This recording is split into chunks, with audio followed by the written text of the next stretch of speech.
Hi, welcome back to the channel. In today's episode, I want to talk to you about what could potentially be the first real warning sign that financial markets are finally starting to wake up. For the last few months, I've been discussing what appears to be a growing disconnect between financial markets and the real world. While stock markets continued climbing, the backdrop became increasingly worrying. The war in Iran continued to escalate, oil prices remained at very elevated levels, shipping routes faced disruption, inflation started creeping back into the conversation, and interest rates have stayed higher for much longer than expected. And households and businesses around the world continue to face rising costs. Yet, despite all of those issues, investors largely carried on as though nothing had happened. Money continued pouring into technology stocks, artificial intelligence became the dominant investment theme, valuations stretched further and further, and there was a growing sense that the bad news simply didn't matter. But over the last few days, something appears to have changed. Military tensions in the war in Iran have intensified once again. Technology stocks have suffered one of their sharpest sell-offs since the pandemic. Cryptocurrencies have also fallen sharply, and major investment banks are warning about excessive speculation. And investors suddenly appear to be asking a question that many haven't wanted to ask for a very long time.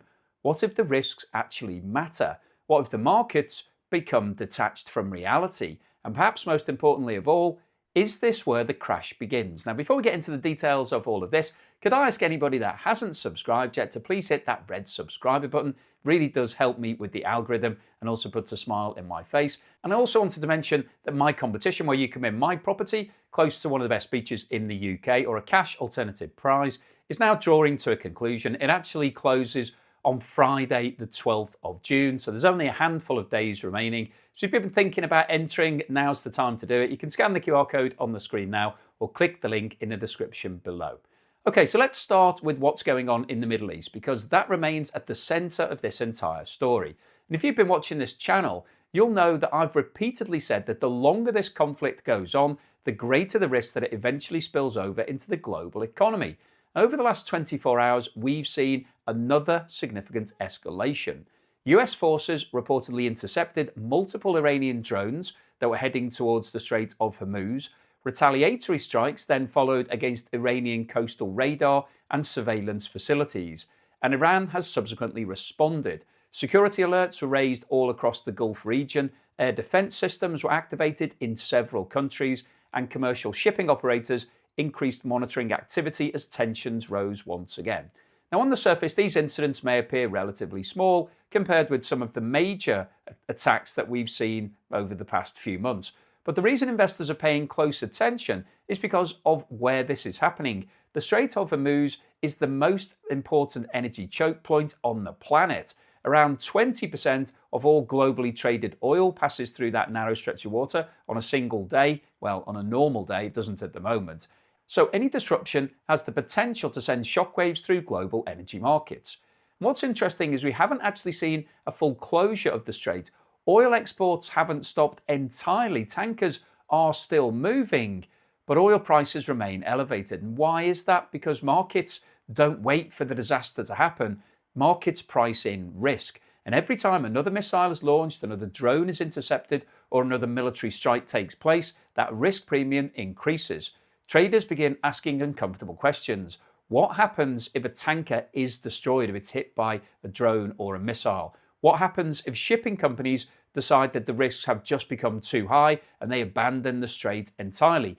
What happens if insurance costs continue rising because they've risen significantly over the past few months? What happens if exports are interrupted, even if it's only for a temporary period? Well, nobody knows the answers, but what the markets have done is become very nervous. The uncertainty has caused the problem. What's also becoming increasingly clear is that this isn't a short-term issue. When the conflict first escalated, many investors assumed it would be resolved within a matter of days. However, we are now months into a situation that continues to generate instability across one of the most strategically important regions in the world. And the economic impact is obvious. Energy prices remain elevated. Oil prices are sitting above $90 per barrel. They have done for a long time now, almost 100 days. Transport costs remain elevated. Business costs have increased. Airlines are facing huge fuel bills, manufacturers are having to pay more for their raw materials, shipping companies are dealing with higher operating costs, and ultimately, all of those costs that I've just mentioned will find their way into prices paid by consumers. So, this isn't just a story about a war in the Middle East. This is really about inflation and interest rates and economic growth. And increasingly, it's now becoming a stock market story.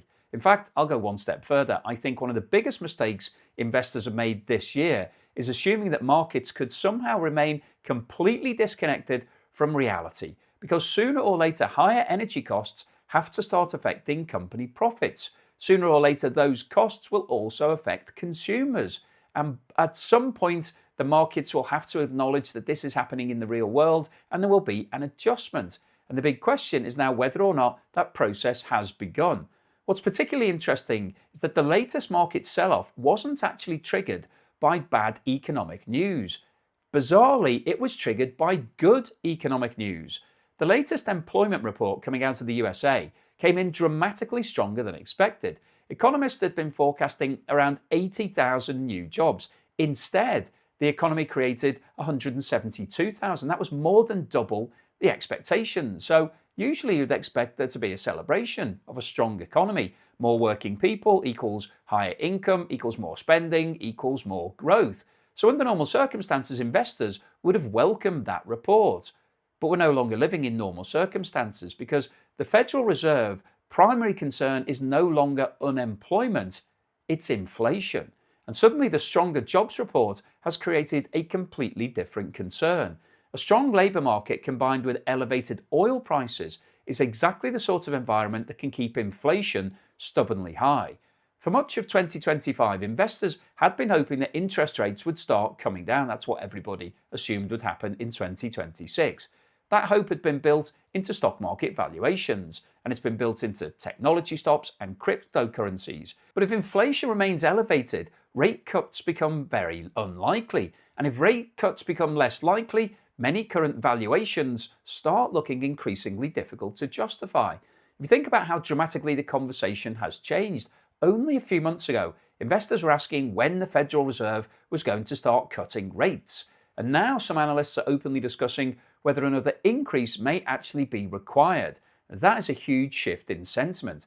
And that's where things start to become really uncomfortable because many of the highest valued companies in the world are priced on future earnings rather than current profits. The higher interest rates remain, the lower the value of those future earnings becomes. And that brings us directly to what happened in the financial markets. Yesterday, investors suddenly began reassessing risk. The semiconductor sector was hit particularly hard. The Philadelphia Semiconductor Index suffered its worst one-day decline since March 2020. That, just to remind you, was when the pandemic happened. In just 2 trading sessions, the sector lost approximately 12%, and that equates to around $1.3 trillion of market value that was wiped off. Now, if you just pause and think about that for a moment, $1.3 trillion gone in less than 48 hours. Nvidia suffered heavy losses, AMD fell sharply, Micron experienced one of its worst days in years, Broadcom, one of the biggest beneficiaries of the AI boom, also came under significant pressure as investors questioned whether future growth expectations had become too optimistic. The Nasdaq moved sharply lower, the S&P fell, and it was technology stocks that led the decline. And suddenly investors started asking questions they hadn't been asking a week ago.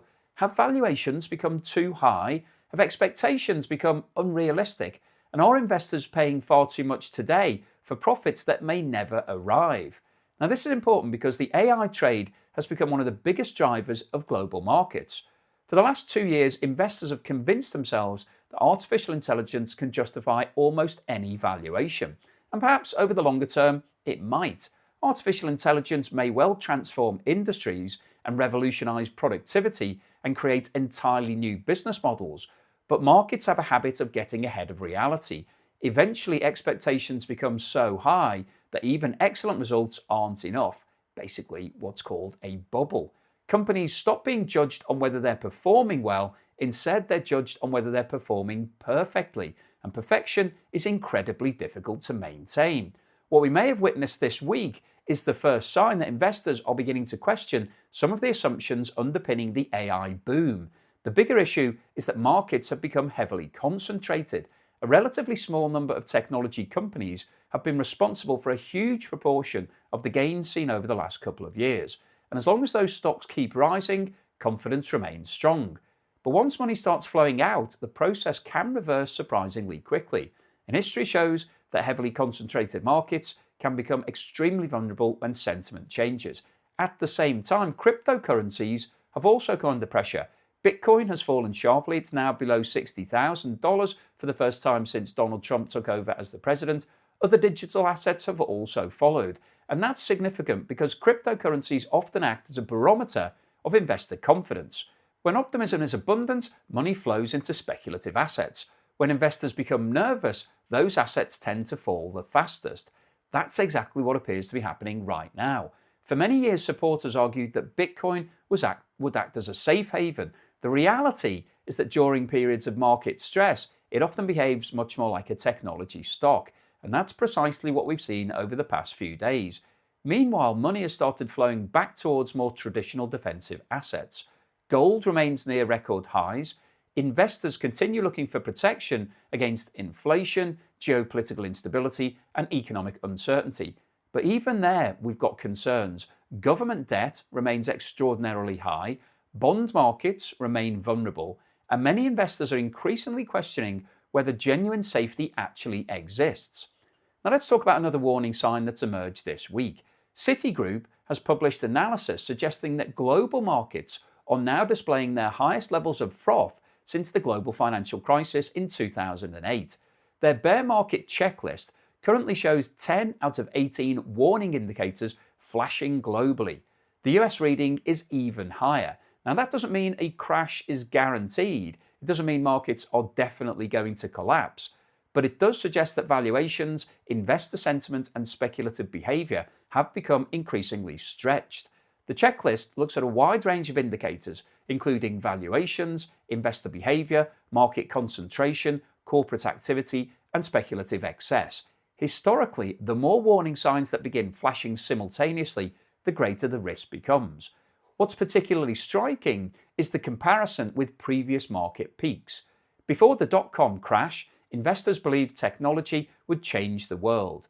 Before the financial crisis, investors believed property prices could only move in one direction. Today, many investors believe artificial intelligence will justify almost any valuation. The technology may well deliver extraordinary benefits, but history teaches us that great technologies often create bubbles as well as opportunities. Eventually, reality catches up, expectations become too high, investors ask difficult questions, and once that process begins, sentiment changes, and that's what I think has happened this week. This wasn't one company missing expectations. This wasn't an isolated piece of bad news. Instead, we're seeing multiple warning signs appearing at the same time. The war in Iran is continuing, oil prices remain elevated, inflation risks are increasing, the US economy is proving stronger than expected, interest rates will therefore remain higher for longer, cryptocurrencies have fallen, and some of the most expensive sectors in the market have suddenly started crashing as well. Individually, those developments might not matter. Taken together, they paint a very different picture. For months, financial markets have largely ignored the risk. Investors have focused all their energy on artificial intelligence. They've focused on future growth. They've focused the possibility of lower interest rates coming. They focused on optimism. What we're seeing now may well be the shift of that sentiment back towards reality. And that's why the next few trading sessions will be really important. Is it likely that we're going to see a major sell-off on Monday? Could it be a new Black Monday? There is a possibility of that. Could confidence stabilize and markets recover? Well, absolutely, because that's what's happened repeatedly this year. We've seen blips and then everything goes back to normal and the market keeps going up. But nobody really knows what's going to happen next. Anybody that claims they do is guessing. Markets are driven by confidence, and confidence can change very quickly. What we do know is that several warning signs are now flashing simultaneously. We've got the war in Iran, which isn't looking like it's going to be resolved anytime soon. We've got the risk to global energy supplies, which remain elevated. High oil prices are continuing to create inflationary pressure. Interest rates are unlikely to fall as quickly as many investors previously hoped. The AI trade has started wobbling. Cryptocurrencies are tanking, and some of the biggest technology companies in the world have just suffered their sharpest declines in years. They are the facts. When you put those facts together, it definitely feels as if things have changed. Whether this becomes a correction, a bear market, or a full scale crash remains to be seen. But for the first time in a long time, investors appear to be paying attention to the risks. And if confidence continues to deteriorate, the market reaction could become significant and severe. So I'll keep you posted on any further news and developments, and it will be interesting to see what happens when the markets reopen on Monday. But hopefully you found today's video useful, informative, and most importantly, thought-provoking. If you've liked what I've said, then please give me a thumbs up. Please subscribe to the channel if you haven't done so already.